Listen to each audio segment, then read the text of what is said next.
Assalamualaikum warahmatullahi wabarakatuh. Salam hangat dan penuh cinta untuk sahabat semua yang sudah hadir di sini. Terima kasih sudah meluangkan waktu. Itu bukan hal kecil bagi kami, tapi sebuah kehormatan. Kami ingin menyapa dengan tulus. Apa kabar hatimu hari ini? Semoga sehatmu dijaga, rezekimu diluaskan, dan langkahmu selalu dimudahkan oleh Allah. Amin. Sebelum kita mulai kisah penuh haru ini, jangan lupa dukung channel ini dengan subscribe, like, nyalakan loncengnya, dan bagikan agar semakin banyak orang yang bisa mengambil hikmah dan pelajaran dari setiap cerita. Dukungan kalian adalah semangat terbesar kami untuk terus berkarya. Mari bersama-sama kita ikuti kisahnya. Pagi itu, udara masih dingin ketika suara mesin pabrik mulai terdengar dari kejauhan. Rina sudah terbiasa berangkat sebelum matahari tinggi, menuntun langkahnya menyusuri jalanan sempit dengan seragam biru pudar. Sejak menikah dengan Bayu 2 tahun lalu, ia menerima kenyataan harus bekerja di pabrik tekstil. Gaji Bayu sebagai sopir angkutan tidak pernah cukup untuk biaya rumah kontrakan, kebutuhan dapur, dan susu anak mereka yang baru berusia 1 tahun. Namun, keputusan Rina bekerja selalu menjadi bahan cibiran. Menantu macam apa yang rela kerja kasar begitu? Begitu ucapan Buati, mertua yang tinggal tidak jauh dari rumah mereka. Ucapan itu bukan sekali 2 kali terdengar, melainkan hampir setiap kali keluarga besar berkumpul. Siang itu, di rumah Buati, suasana makan bersama berubah jadi tegang. Rina duduk di ujung meja, menunduk sambil menyendok nasi. Buati membuka suara dengan nada tinggi. "Bayu, kamu ini laki-laki atau bukan? Masa istrimu kerja di pabrik? Malu aku kalau tetangga tahu menantuku kuli rendahan," katanya sambil melirik tajam ke arah Rina. Bayu meletakkan sendoknya, wajahnya memerah. "Sudahlah, Bu. Jangan dibicarakan di sini," jawabnya pendek. "Kenapa tidak dibicarakan? Memang itu kenyataannya. Laki-laki lain bisa menghidupi keluarga tanpa istrinya jadi buruh. Kamu ini apa? Membiarkan perempuan cari uang, sementara kamu pulang bawa lelah saja," serang Buati lagi. Rina mencoba menahan diri, meski hatinya terasa perih. "Saya hanya ingin membantu, Bu. Bukan bermaksud mempermalukan keluarga," ucapnya lirih. "Bantu? Bukan bantu. Itu bikin malu. Orang lihat kamu keluar pagi-pagi pakai seragam kuli. Mereka pasti tertawa," bentak Buati. Bayu menatap istrinya dengan wajah kesal. "Kamu dengar, kan? Bukan hanya aku yang merasa begitu. Mestinya kamu diam di rumah. Aku masih bisa kerja." Rina terdiam. Lidahnya keluh. Hanya suara detak jantungnya sendiri yang terdengar keras. Malamnya, di rumah kontrakan kecil, pertengkaran berlanjut. Bayu duduk di kursi rotan sambil menyalakan rokok. "Aku capek, Rin. Tiap kali kumpul keluarga, aku malu. Mereka semua tahu kamu kerja di pabrik. Apa tidak ada cara lain cari uang?" Rina menatapnya dengan mata basah. "Kalau aku tidak kerja, dari mana kita bayar kontrakan? Susu anak? Semua dari gajimu tidak cukup. Aku juga tidak mau, Mas. Tapi kita harus bertahan." Bayu mengembuskan asap rokok. "Aku laki-laki. Mestinya aku yang cari uang. Tapi kenyataannya, kamu yang terlihat sibuk. Aku merasa dipermalukan." Air mata Rina jatuh. "Aku tidak ingin mempermalukanmu. Aku hanya ingin anak kita tidak kelaparan." Namun Bayu berdiri, menepuk meja. "Sudah, aku tidak mau dengar alasan itu terus." Ia lalu masuk kamar, meninggalkan Rina memeluk anaknya yang terbangun karena suara keras. Keesokan harinya di pabrik, beban hati Rina semakin bertambah. Saat istirahat, 2 rekan kerjanya berbisik sambil menatapnya. "Itu kan menantu Buati, ya? Katanya sering dimarahi mertua karena kerja di sini," bisik seorang wanita. "Pantas saja. Cantik-cantik kerjaannya cuma kuli. Tidak ada masa depan," sahut yang lain sambil tertawa kecil. Rina pura-pura tidak mendengar, tetapi hatinya sakit. Saat mandor datang, ia malah dimarahi karena dianggap lambat merapikan kain. "Kalau tidak bisa kerja cepat, keluar saja. Banyak yang mau ganti kamu," hardik sang mandor. Rina hanya menunduk, bibirnya bergetar menahan tangis. Sore itu, ia pulang dengan tubuh lelah. Di dapur, Ia membuka toples beras, hanya tersisa sedikit. Malamnya, ia memasak dengan seadanya, menyiapkan nasi dan tempe goreng.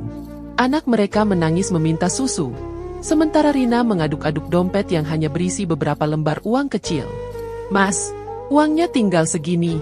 Besok aku tidak tahu harus bagaimana," ucap Rina pelan. Bayu yang baru pulang hanya mendengus. "Aku juga tidak punya lebih. Besok cari sendiri." Rina terdiam, menatap wajah anaknya yang terus menangis. Dalam hati, ia bertanya-tanya apakah semua usahanya selama ini hanya membuatnya dipandang rendah. Ia bekerja keras, menahan hinaan, menahan lelah, tetapi tidak ada satupun yang menghargai. Di ranjang sempit, Rina berbaring sambil menatap atap rumah kontrakan. Bayu sudah terlelap, sementara anak mereka tertidur di pelukan. Air mata mengalir tanpa suara. Pertanyaan itu terus berputar dalam benaknya. Apakah perjuangannya akan berakhir sia-sia, bila pada akhirnya hanya dianggap aib bagi keluarga? Rina menutup mata, mencoba menahan perih yang kian menekan dadanya. Namun rasa sesak itu tidak hilang, justru semakin kuat, seolah menahannya di antara pilihan yang sama-sama menyakitkan. Malam itu, setelah air mata Rina mengalir di ranjang sempit, ia mencoba memejamkan mata. Namun suara langkah Bayu yang keluar kamar membuatnya terbangun. Dari celah pintu, Rina melihat Bayu duduk di kursi, ponselnya menyala terang. Wajah Bayu berubah lembut, berbeda dengan tatapan dingin yang selalu ditujukan padanya. Rina merasakan sesak di dada, lalu pelan-pelan mendekat. "Mas, masih kerja?" Suara Rina bergetar, mencoba terdengar wajar. Bayu tersentak, buru-buru menutup layar ponsel. "Iya, ini urusan kerja. Kamu tidur saja." Namun mata Rina sempat menangkap sebaris pesan singkat di layar. "Jangan lupa besok malam, aku tunggu." Nama pengirimnya jelas tertulis, Sinta. Rina berdiri terpaku. "Itu siapa? Mas? Sinta itu siapa?" Bayu bangkit, wajahnya tegang. "Kamu lihat apa? Jangan asal tuduh. Jangan bohong. Aku lihat dengan mataku sendiri. Mas sudah berubah. Pulang larut, sekarang ada pesan seperti itu. Apa aku masih istrimu atau hanya beban?" Suara Rina meninggi, air matanya pecah. Pertengkaran mereka menggema di dinding tipis rumah kontrakan, terdengar jelas oleh tetangga. Bayu melempar ponselnya ke meja. "Kalau kamu tidak percaya, terserah. Aku muak setiap hari hanya dengar keluhanmu. Aku juga butuh bahagia." "Bahagia dengan siapa? Dengan perempuan itu?" teriak Rina sambil memeluk anaknya yang mulai menangis keras. Tak lama, pintu diketuk keras. Buati muncul, wajahnya penuh amarah. "Apa ini ribut-ribut malam-malam? Rina, kamu istri macam apa? Anak saya dituduh yang tidak-tidak. Kalau Bayu dekat dengan perempuan lain, itu pasti salahmu. Kamu tidak bisa jaga suami." Rina terisak, mencoba menjawab. "Bu, saya hanya ingin tahu kebenarannya. Saya lelah selalu disalahkan." Namun Buati tak memberi kesempatan. "Diam. Kamu yang bikin rumah tangga rusak. Sejak awal saya tidak setuju Bayu menikahimu." Suasana semakin panas. Bayu membela ibunya. "Sudahlah, Rin. Kamu memang salah. Jangan seret-seret namaku dengan tuduhanmu." Rina hanya bisa menangis, sementara anaknya terus merengek di pelukan. Keesokan harinya di pabrik, tubuh Rina masih lelah, matanya sembab. Saat merapikan kain, Mandor menepuk meja keras. "Rina, kenapa melamun? Kerja itu cepat, bukan bengong." Saya tidak apa-apa, Pak," jawab Rina lirih. "Tidak apa-apa? Kamu sudah salah potong 2 kali minggu ini. Kalau begini terus, lebih baik kamu berhenti saja," bentak sang mandor. Rekan kerja yang lain menatap dengan bisik-bisik, membuat wajah Rina semakin panas menahan malu. Saat jam istirahat, seorang teman kerja mendekatinya. "Rin, wajahmu pucat sekali. Ada masalah di rumah?" Rina hanya menggeleng, menunduk, tidak sanggup menjawab. Ia takut suara seraknya membuat semua orang tahu ia semalaman bertengkar. Sepulang kerja, rumah kontrakan terasa semakin sunyi. Bayu tidak ada. Rina menunggu dengan harap, menatap jam dinding berulang kali. Pukul 7 malam, pukul 9, hingga tengah malam, Bayu tidak pulang. Ia mencoba menelpon, namun tidak ada jawaban. Anaknya terbangun karena lapar, menangis minta susu. Rina mengaduk-aduk dapur, hanya menemukan sedikit beras dan air gula. Ia menahan tangis sambil menimang buah hatinya. Maafkan ibu, nak, sabar ya. Pintu tetap tidak terbuka. Rina duduk di kursi, menatap kosong. Dalam hatinya, ketakutan mulai menguasai. Bagaimana jika Bayu benar-benar sudah memilih Sinta? Bagaimana jika ia ditinggalkan tanpa penjelasan? Pikiran itu menyesakan, membuat tubuhnya gemetar. Tetangga depan rumah sempat lewat dan menyapa. "Bu Rina, suaminya belum pulang juga." Rina tersenyum tipis menutupi rasa malu. "Iya, mungkin masih kerja." Tetangga hanya mengangguk, namun tatapannya penuh curiga. Menjelang pagi, Rina sadar Bayu tidak akan pulang malam itu. Ia menutup pintu dengan tangan gemetar, lalu kembali ke ranjang kecil, memeluk anaknya erat-erat. Suara tangisnya pelan tapi dalam, bercampur dengan isak anak yang belum juga tenang. Di dalam hati, Rina dihantam rasa takut yang kian dalam. Ia tidak tahu apakah rumah tangga ini masih bisa bertahan. Ia tidak tahu apakah dirinya masih berarti di mata suaminya. Pertanyaan itu menggantung di udara, menyesakan, tanpa jawaban yang pasti. Pagi itu Rina bangun dengan wajah sembab. Malam sebelumnya ia masih menunggu Bayu yang tak kunjung pulang. Tubuhnya lelah, tetapi ia tetap bersiap berangkat ke pabrik. Ia berharap bekerja bisa sedikit mengalihkan hatinya yang resah. Namun setibanya di halaman, suasana justru berbeda. Para pekerja berkerumun, saling berbisik dengan wajah tegang. "Ada apa?" tanya Rina pada salah satu teman kerjanya. "Katanya pabrik tutup." "Rin, Bang, kita semua dipulangkan," jawabnya cepat. Rina terhenti, kakinya lemas. Tak lama, Mandor berdiri di depan gerbang. Suaranya lantang tapi getir. "Mulai hari ini, pabrik resmi berhenti beroperasi. Tidak ada lagi produksi. Kami minta maaf, kondisi keuangan tidak sanggup bertahan." Beberapa karyawan langsung menangis. Rina hanya berdiri, menatap kosong. "Tapi, gaji bulan ini, bagaimana?" Suaranya pelan, hampir tak terdengar. Mandor hanya menggeleng. "Akan diusahakan dibayar sebagian. Itu pun kalau masih ada kas tersisa." Rina pulang dengan langkah gontai. Sampai di rumah, ia mendapati Bayu belum pulang juga. Ia menaruh tasnya, lalu duduk di lantai, memeluk anaknya yang merangkak mendekat. "Nak, ibu sudah tidak punya pekerjaan lagi," bisiknya parau. Siang harinya, seorang tetangga melihat Rina duduk di teras. "Rin, dengar kabar ya? Pabrikmu tutup. Sudah kubilang dari dulu, kerja perempuan itu tidak ada gunanya. Sekarang buktinya." Suaranya penuh ejekan. Rina hanya tersenyum tipis, menahan pedih. Malamnya Bayu pulang sebentar. Wajahnya dingin, bahkan tidak bertanya kabar. "Mas, pabrik tempatku kerja tutup. Aku tidak tahu harus bagaimana," kata Rina hati-hati. Bayu meletakkan kunci motor. "Aku sibuk. Rin, jangan tambah bebanku. Cari saja cara lain." "Mas, aku juga lelah. Anak kita butuh makan." "Sudahlah, aku keluar lagi," jawab Bayu singkat, lalu pergi tanpa penjelasan. Hari-hari berikutnya Rina mencoba bertahan. Ia meminjam gerobak kecil dari tetangga, dan mulai menjual gorengan di pinggir jalan. Setiap pagi ia bangun lebih awal, menyiapkan adonan dengan sisa uang yang ada. Namun, saat ia menggelar dagangan, beberapa orang lewat sambil mencibir. "Lihat, menantu Buati sekarang jualan di jalan. Tidak tahu malu. Dulu kerja pabrik saja sudah bikin malu. Sekarang jadi tukang gorengan." Rina menunduk, pura-pura tidak mendengar. Tangannya tetap menggoreng tempe. Namun hatinya remuk. Malamnya, saat menghitung hasil jualan, uang yang terkumpul bahkan tidak cukup membeli beras untuk 2 hari. Suatu sore, Buati datang dengan langkah cepat.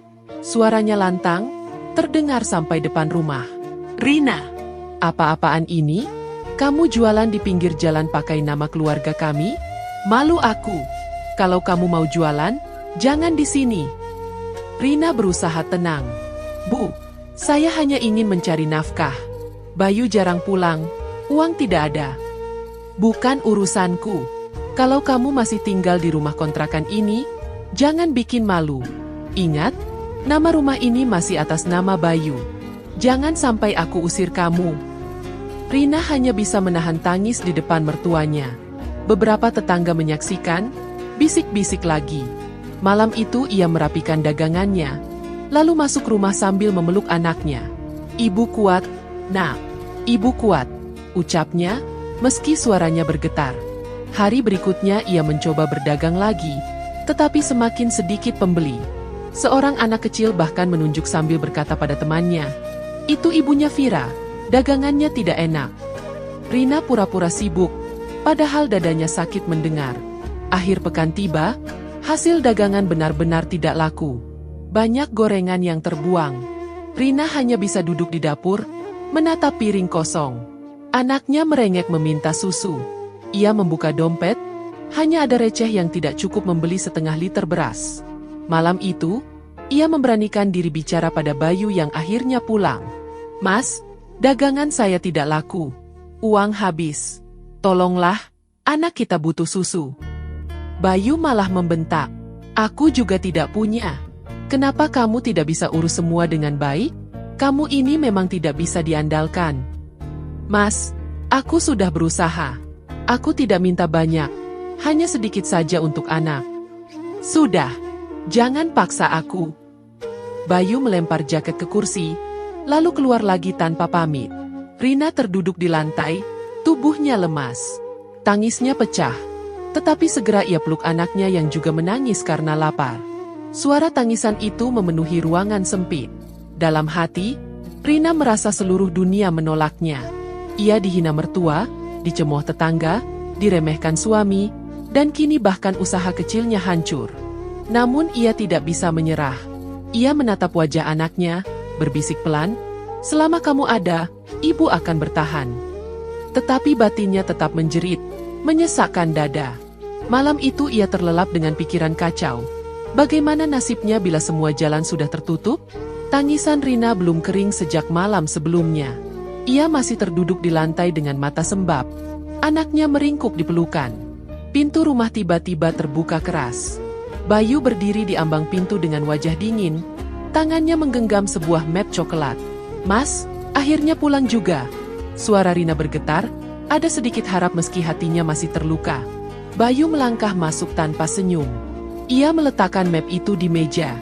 "Aku tidak pulang untuk tinggal. Aku datang untuk menyelesaikan semua ini." Rina mendekat, jantungnya berdegup kencang. "Maksudmu apa?" Bayu membuka map, mengeluarkan beberapa lembar kertas. "Ini surat cerai. Aku sudah putuskan. Kita tidak bisa bersama lagi." Rina terhuyung, seakan seluruh tenaga hilang. "Mas, jangan bercanda. Kita masih punya anak. Aku masih bisa memperbaiki semuanya." "Tidak ada yang bisa diperbaiki," potong Bayu. "Aku sudah memilih jalan hidupku. Aku bersama Sinta sekarang. Dia lebih mengerti aku, lebih mapan, dan bisa membuatku bahagia." Rina menatapnya dengan mata membelalak. Jadi benar, semua ini karena perempuan itu. Bayu menghela napas panjang. "Jangan salahkan dia. Ini karena aku tidak bisa hidup denganmu lagi. Kamu hanya membuatku malu." "Rin." Air mata Rina jatuh tanpa bisa ditahan. "Aku bertahan dengan semua hinaan. Aku bekerja siang malam demi rumah ini. Tapi balasanmu hanya ini." Bayu berdiri tegak. "Tanda tangani saja. Lebih cepat lebih baik." Suasana hening sejenak, hanya terdengar tangisan kecil anak mereka. Rina memeluk erat buah hatinya, menatap Bayu dengan tatapan penuh luka. "Kalau begitu, anggap saja aku tidak pernah ada dalam hidupmu." Saat itu, pintu rumah kembali terbuka. Buati masuk, wajahnya sinis. "Akhirnya kamu sadar juga, Bayu. Dari dulu saya sudah bilang, perempuan ini tidak becus jadi istri. Sekarang buktinya." "Bu, jangan salahkan saya semua. Saya sudah berusaha," ucap Rina terseduh. Buati mendengus. "Berusaha apa? kerja di pabrik, jualan gorengan yang bikin malu, tidak ada harga diri. Pantas Bayu pergi dengan perempuan yang lebih pantas. Rina tak mampu membalas. Ia hanya duduk di lantai, memeluk anaknya semakin erat. Bayu menoleh singkat, lalu melangkah keluar meninggalkan rumah tanpa kata perpisahan. Buati menyusul dengan tatapan penuh kemenangan. Malam itu Rina menangis sampai tubuhnya lemas. Ia memandangi anaknya yang tertidur pulas meski hanya ditemani suara isakan ibunya. Dalam hati, ia merasa hancur. Semua usahanya, semua pengorbanannya, runtuh dalam sekejap. Keesokan harinya, seorang teman lama, Tati, datang berkunjung. Ia melihat wajah Rina yang pucat dan rumah yang berantakan. "Rin, aku dengar kamu sudah tidak kerja lagi. Kebetulan aku punya kabar. Ada pabrik kecil di luar kota sedang butuh tenaga. Kalau mau, aku bisa bantu kamu masuk." Rina menatapnya ragu. "Di luar kota?" "Iya, gajinya tidak besar, tapi setidaknya ada pekerjaan tetap. Kamu bisa mulai lagi." Rina terdiam. Pikirannya bercampur aduk. Kalau aku pergi, anakku bagaimana? Kalau aku bawa, dia kehilangan ayah selamanya. Tapi kalau aku bertahan di sini, setiap hari aku hanya akan dihina. Tati menggenggam tangan Rina. "Kamu harus pikirkan masa depanmu, Rin. Jangan biarkan hidupmu hancur karena orang lain." Setelah Tati pulang, Rina terduduk di kamar, matanya menatap kosong. Ia menimang anaknya yang tersenyum polos. "Nak, apa ibu harus bawa kamu pergi jauh? Apa kamu sanggup tanpa ayah?" Suaranya parau. Malam semakin larut, namun Rina belum juga bisa memutuskan. Hatinya gelisah, pikirannya penuh rasa takut. Antara ingin lari dari semua hinaan atau tetap bertahan demi menunjukkan harga diri. Tangannya gemetar memeluk anaknya, sementara dadanya sesak oleh pertanyaan yang tidak kunjung menemukan jawaban. Malam itu Rina masih terduduk di sudut kamar dengan wajah lelah. Anaknya terlelap di pelukan. Pertanyaan yang berputar di kepalanya belum terjawab. Antara pergi atau bertahan, semua sama-sama berat.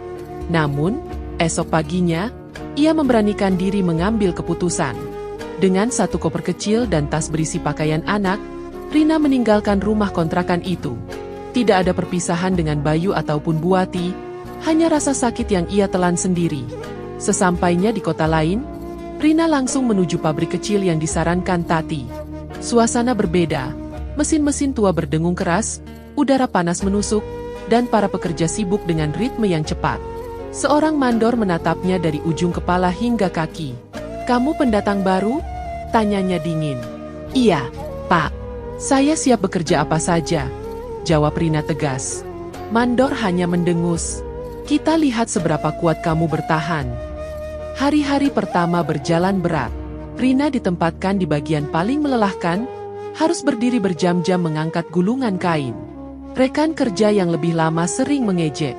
"Perempuan lemah seperti kamu tidak akan lama di sini," kata seorang pekerja pria sambil tertawa. Rina menahan sakit punggungnya, menjawab lirih, "Saya hanya ingin belajar. Tolong ajari kalau saya salah." Seorang pekerja wanita mendengus. Jangan harap ada yang peduli. Semua orang sibuk dengan dirinya sendiri. Namun Rina tidak menyerah. Setiap malam, setelah anaknya tidur, ia membaca catatan tentang mesin yang ia buat sendiri. Ia bertanya pada mandor, meski sering ditolak dengan kasar. Perlahan, ia mulai bisa mengoperasikan beberapa mesin dengan lebih baik. Suatu hari, seorang pekerja pria melihat hasil potongan kain Rina. "Kok bisa rapi begini? Kamu belajar dari siapa?" Rina tersenyum tipis. "Saya belajar sendiri, mengamati." Sejak itu, perlahan rekan kerja mulai melihat kesungguhannya. Meski begitu, hidup tetap keras. Gajinya pas-pasan, sementara anaknya sering sakit karena kurang gizi. Suatu malam, tubuh anaknya panas tinggi. Rina panik, berlari ke warung untuk membeli obat, tapi uangnya hanya cukup untuk obat generik. Ia memeluk anaknya sambil menangis. "Maafkan ibu, Nak. Ibu tidak punya uang lebih." Keesokan paginya, matanya sembab saat masuk kerja. Mandor menegur, "Kalau kamu tidak bisa fokus, lebih baik berhenti." Rina membungkuk. Tolong beri saya kesempatan. Saya butuh pekerjaan ini. Mandor terdiam sejenak, lalu pergi tanpa komentar. Sore itu, saat istirahat, beberapa rekan mulai bersimpati. Rin, anakmu sakit ya? Kalau butuh, aku bisa pinjamkan sedikit uang, ucap seorang pekerja wanita. Rina menahan tangis. Terima kasih, tapi aku tidak mau membebani. Aku akan berusaha sendiri. Malamnya, saat beristirahat, ia membuka ponsel tuanya.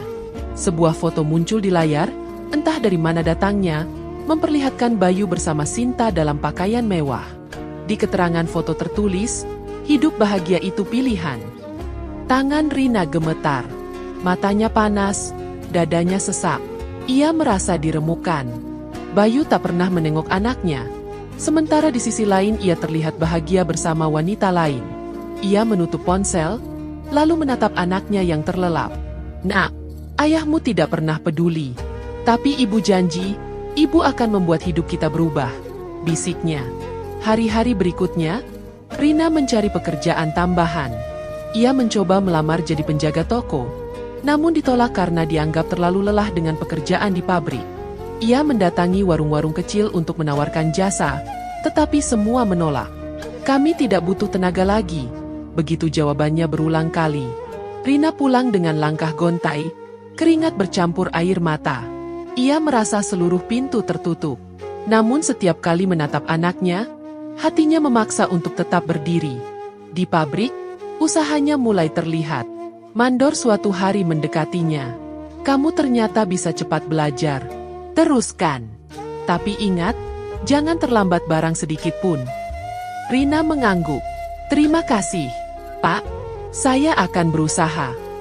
Malam itu, ia duduk di tepi ranjang usang sambil memandangi anaknya yang tidur. Suara mesin pabrik masih terngiang di telinganya. Ia tahu jalannya masih panjang, namun ia tidak boleh runtuh. Meski hatinya terus sakit melihat suaminya bahagia dengan orang lain, ia harus menahan semua luka itu. Dalam keheningan, Rina meremas tangannya sendiri. Batinnya penuh perih, seolah ada yang mengoyak dari dalam. Ia bertanya dalam diam, berapa lama lagi ia harus menanggung semua ini? Malam itu Rina duduk di kursi kayu kecil di kamar sempitnya, masih memandangi anaknya yang tidur dengan nafas tersengal. Ingatan tentang Bayu yang hidup mewah bersama Sinta terus menghantui, namun tekadnya tidak lagi sekadar bertahan hidup. Aku harus bisa berdiri, gumamnya lirih. Kerja keras bertahun-tahun mulai menunjukkan hasil. Pemilik pabrik yang melihat kegigihannya memanggil Rina ke ruang kantor. Rina, kamu sudah lama di sini. Aku lihat kamu bisa dipercaya.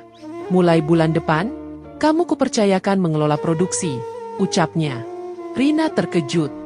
Apa saya sanggup, Pak? Kamu sanggup. Aku percaya.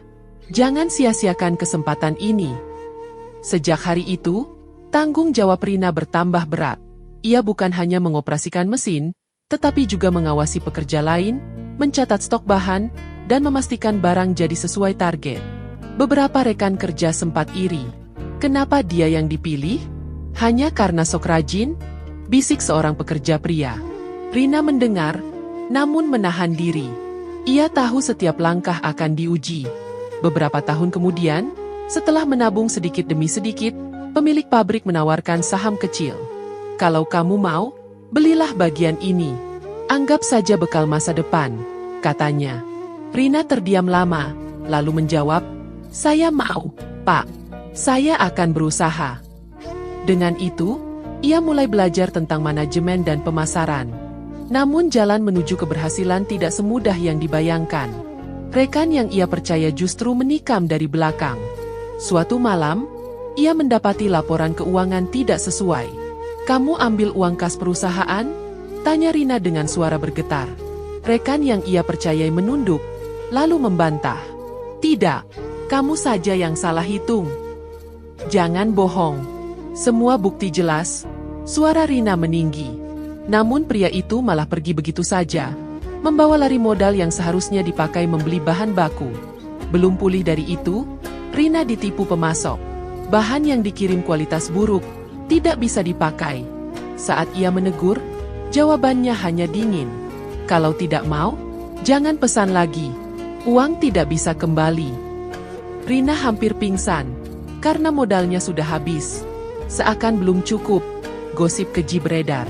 Seorang pekerja lama menyebar kabar bahwa Rina mencuri resep produksi dari perusahaan lain. Dia tidak becus, hanya numpang nama. Begitu suara-suara yang terdengar, pesanan pelanggan berkurang drastis. Kepercayaan hampir runtuh.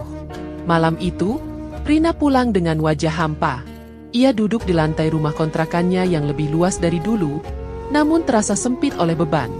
Anak perempuannya, yang kini sudah sekolah dasar, mendekat dengan mata polos. "Ibu kenapa? Jangan sedih, Bu." Rina memeluknya erat. "Ibu capek, Nak." Semua orang seperti tidak percaya lagi pada ibu. Anaknya menatapnya dengan senyum kecil. "Ibu jangan menyerah. Aku percaya ibu bisa." Kalimat itu menghantam hati Rina lebih keras dari semua tuduhan. Air matanya tumpah. Ia menggenggam tangan anaknya erat-erat. "Terima kasih, Nak. Kau satu-satunya alasan ibu tetap kuat." Keesokan harinya, meski tubuh lelah, Rina kembali ke pabrik. Ia menatap para pekerja yang memandang sinis. Mandor baru mendekat. "Rina, kalau kamu tidak bisa buktikan dirimu, aku tidak tahu perusahaan ini bisa bertahan atau tidak." Rina mengangguk pelan. "Saya akan buktikan. Saya tidak akan lari." Hari-hari berikutnya menjadi ujian berat. Ia harus mencari pemasok baru, meyakinkan pelanggan, sekaligus menghadapi tekanan dari dalam. Di malam-malam panjang, ia sering duduk sendiri, menuliskan rencana, lalu menangis karena ketakutan. Dalam hati, ia berulang kali bertanya, sampai kapan harus berjuang sendirian melawan dunia yang terus menjatuhkan? Namun setiap kali ia ingin menyerah, wajah anaknya muncul di benaknya. Kata-kata kecil itu terus terngiang, "Aku percaya ibu bisa." Rina meremas tangannya di meja kerja. Batinnya penuh luka, tetapi juga terbakar oleh sesuatu yang tak bisa ia padamkan. Ia tahu satu hal pasti, ia tidak boleh runtuh sekarang, meski seluruh dunia sudah berbalik melawannya. Malam itu Rina masih menatap meja kerjanya yang penuh catatan, menggenggam erat kalimat anaknya sebagai penguat. Di sisi lain, kehidupan Bayu berjalan berlawanan. Dari rumah mewah yang dulu sering dipamerkan bersama Sinta, kini hanya tersisa tumpukan utang dan wajah yang penuh kebingungan. "Bayu, usaha ini tidak bisa bertahan. Modal kita habis." Suara Sinta terdengar dingin suatu malam. Bayu menatapnya lelah. "Kita bisa cari pinjaman lagi, Sin. Jangan menyerah." Namun Sinta malah tertawa pendek. "Pinjaman? Aku sudah muak hidup seperti ini. Kamu pikir aku mau terus susah?" Keesokan paginya, Bayu pulang ke rumah setelah keluar sebentar. Ia terkejut melihat lemari kosong. Uang, perhiasan, bahkan surat tanah sudah raib. Sinta lenyap tanpa jejak. Bayu berteriak, "Sinta, jangan tinggalkan aku." Tapi jawaban hanya keheningan. Sejak itu, Bayu mulai dikejar-dejar penagih utang. Beberapa kali ia didatangi orang dengan suara keras. "Kembalikan uang kami. Jangan sembunyi."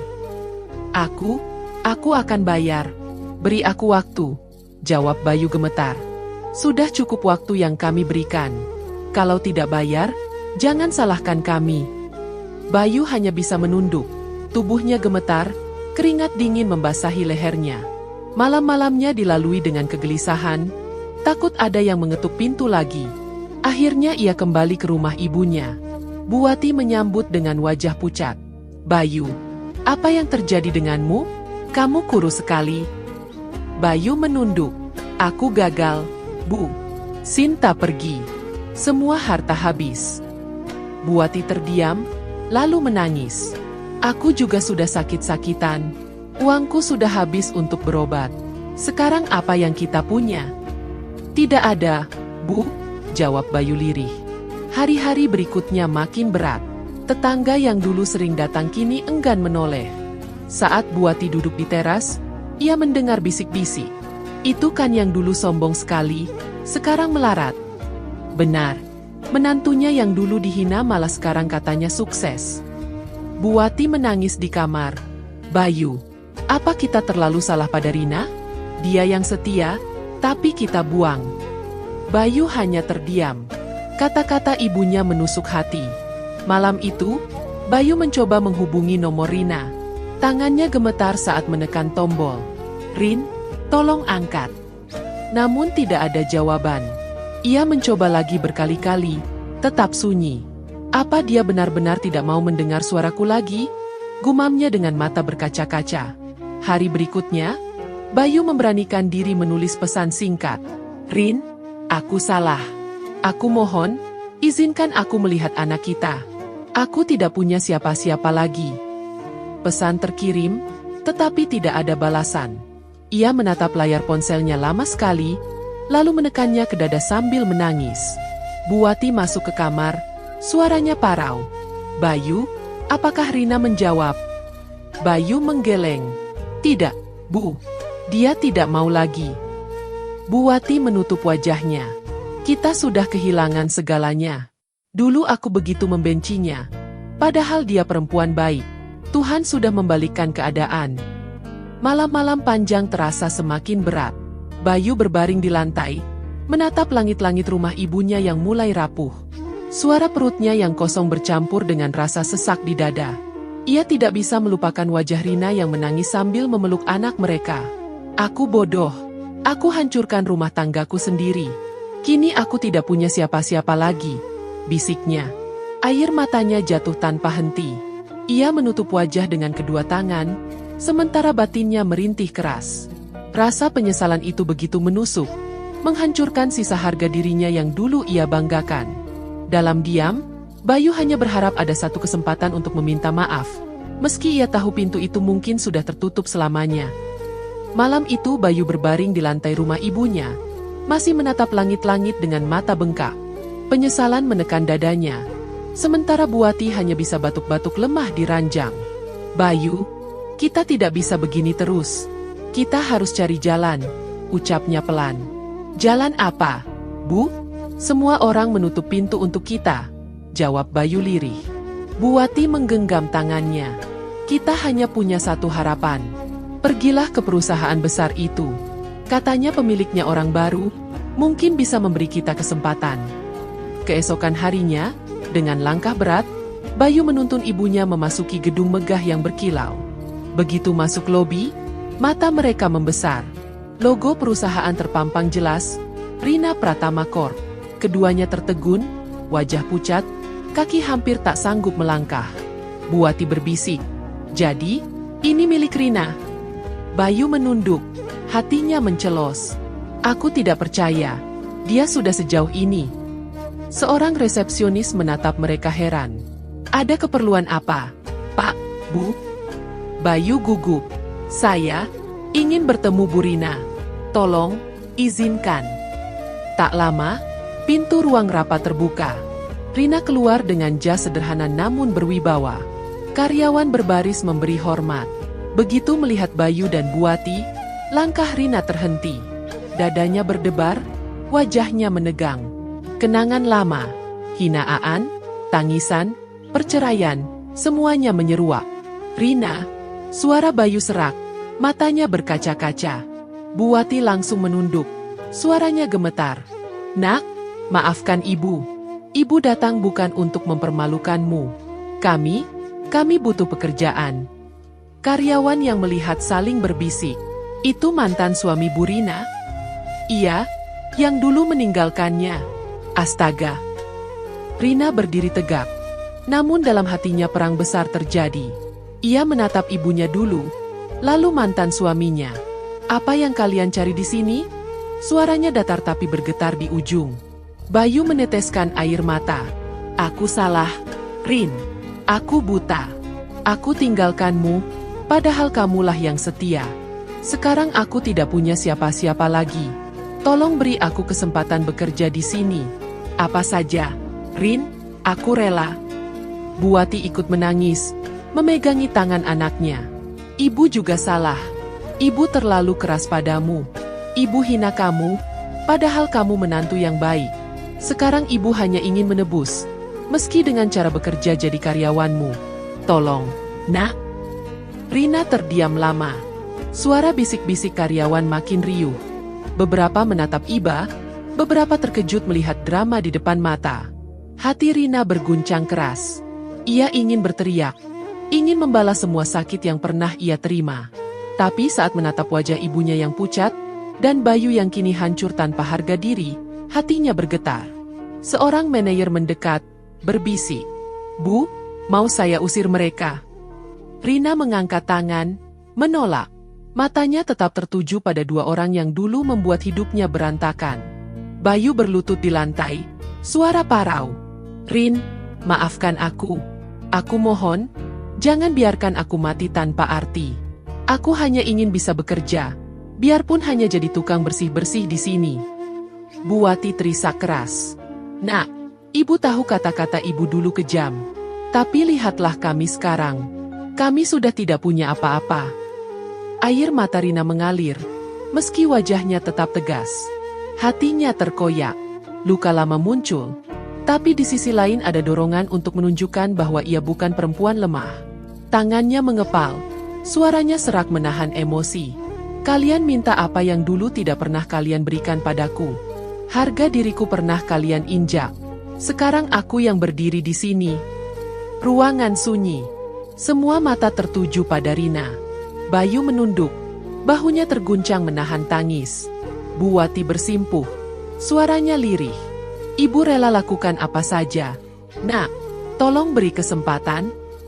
Rina menoleh, melihat anaknya berdiri di ujung ruangan, menatap dengan bingung. Perasaan campur aduk makin menekan dadanya. Batin Rina seperti terbelah, antara ingin melampiaskan dendam atau memilih jalan yang lebih besar. Namun kata-kata tidak keluar lagi. Ia hanya berdiri kaku, menatap tajam orang-orang yang dulu membuangnya. Suasana ruangan dipenuhi ketegangan. Air matanya jatuh lagi, tanpa ia bisa cegah. Hatinya semakin bergejolak. Ia tahu keputusannya akan menjadi penentu, tapi bibirnya masih terkunci. Ruangan masih hening setelah air mata Rina jatuh tanpa bisa ia tahan. Semua orang menunggu, menatapnya dengan wajah tegang. Bayu masih berlutut, tubuhnya terguncang. Sementara Buati bersimpuh dengan kepala tertunduk, napasnya tersengal. Rina menarik napas dalam-dalam, lalu menghapus air matanya dengan punggung tangan. "Aku tidak akan mengusir kalian." Suara Rina terdengar jelas, meski bergetar. Semua mata langsung membesar. Bayu mendongak, matanya merah basah. Buati menatap dengan bingung, seolah tidak percaya pada yang didengar. "Tapi aku juga tidak akan melupakan apa yang pernah kalian lakukan," lanjut Rina, suaranya tajam. "Hinaan kalian, air mata yang pernah kalian buat, tidak akan pernah hilang. Hari ini aku berdiri di sini bukan karena belas kasihan kalian, tapi karena aku bertahan meski kalian ingin aku jatuh." Bayu menangis sesenggukan. "Rin, maafkan aku. Aku terlalu bodoh. Aku tinggalkanmu. Aku hancurkan rumah tangga kita, dan sekarang aku tidak punya apa-apa. Aku menyesal." Rina menatapnya tajam. "Kamu menyesal setelah semuanya hilang. Saat aku terpuruk, kamu tidak pernah melihatku. Saat aku bertahan sendirian, kamu justru berpaling. Sekarang, apa arti penyesalanmu?" Bayu menunduk lagi, bahunya berguncang. "Setidaknya izinkan aku bekerja di sini, Rin. Biar aku bisa menebus, meski hanya sedikit." Rina menoleh pada ibunya. Buati gemetar, air mata jatuh di pipinya. "Nak, ibu salah besar padamu. Ibu buta. Ibu biarkan kamu dihina. Ibu ikutan menghina. Sekarang ibu tidak punya wajah lagi untuk menatapmu. Tapi kalau masih ada ruang di hatimu, biarkan ibu memperbaiki, meski hanya dengan jadi bawahanmu." Rina menggenggam tangannya sendiri erat-erat. Batinnya penuh gelora. Ia ingin berteriak bahwa semua sudah terlambat, bahwa luka itu tidak bisa sembuh. Tapi di saat bersamaan, wajah anaknya muncul di pikirannya. Anak yang dulu menangis kelaparan, anak yang kini berdiri di ujung ruangan, menatap ibunya dengan mata penuh harap. Rina menunduk sejenak, lalu berkata tenang, "Baiklah, aku beri kalian pekerjaan. Tapi bukan karena aku ingin membalas budi. Aku ingin kalian tahu, rasanya berjuang dari bawah itu berat. Rasakan apa yang dulu aku rasakan, saat tidak ada yang percaya padaku." Ruangan mendadak penuh bisik-bisik. Beberapa karyawan menatap Rina dengan kagum, beberapa lagi meneteskan air mata. Bayu langsung menyentuh lantai, menangis keras. "Terima kasih, Rin, terima kasih. Aku tidak pantas diberi kesempatan, tapi kamu masih membukanya untukku." Buati hanya bisa menunduk. Wajahnya basah oleh air mata. "Nak, ibu tidak layak. Tapi ibu akan jalani apapun yang kau berikan." Rina mendekat ke arah anaknya, lalu meraih tubuh mungil itu ke dalam pelukan. Suaranya lirih, namun terdengar oleh semua yang hadir. "Nak, kita sudah menang. Bukan karena harta, bukan karena jabatan, tapi karena kita tidak pernah menyerah. Semua hinaan tidak bisa mengalahkan kita." Anaknya menatap ibunya, lalu tersenyum kecil. "Ibu hebat." Air mata Rina jatuh lagi, tapi kali ini ada rasa lega yang mengalir di dadanya. Ia berdiri tegak, memeluk anaknya erat-erat, sementara Bayu dan Buati tetap bersimpuh di lantai, menangis dalam diam. Suasana di ruangan itu menekan perasaan semua orang. Tidak ada kata lagi yang bisa menghapus luka, tapi keputusan Rina menjadi penegas bahwa harga diri seorang perempuan yang berjuang tidak bisa dihancurkan oleh hinaan siapapun. Hari itu berakhir dengan air mata dari semua pihak. Bayu kehilangan segalanya. Buati menanggung malu yang tak bisa ditebus, sementara Rina berdiri dengan kepala tegak. Hidup membuktikan, yang dulu dihina kini justru jadi penopang. Rina menutup matanya sejenak, menarik napas panjang, lalu berbisik dalam hati, "Aku cukup. Perjuanganku tidak sia-sia." Terima kasih sudah setia menyimak kisah ini sampai akhir. Dukungan kalian bukan hanya angka, tapi napas yang membuat channel ini tetap hidup. Ingatlah, setiap air mata punya nilai, setiap luka bisa menjadi kekuatan, dan setiap hinaan tak pernah bisa menjatuhkan orang yang berjuang dengan hati. Jangan lupa tinggalkan jejakmu di kolom komentar, karena kami ingin mendengar suara kalian. Klik subscribe, like, dan share agar cerita-cerita penuh makna ini bisa sampai ke lebih banyak orang. Sampai jumpa di kisah berikutnya.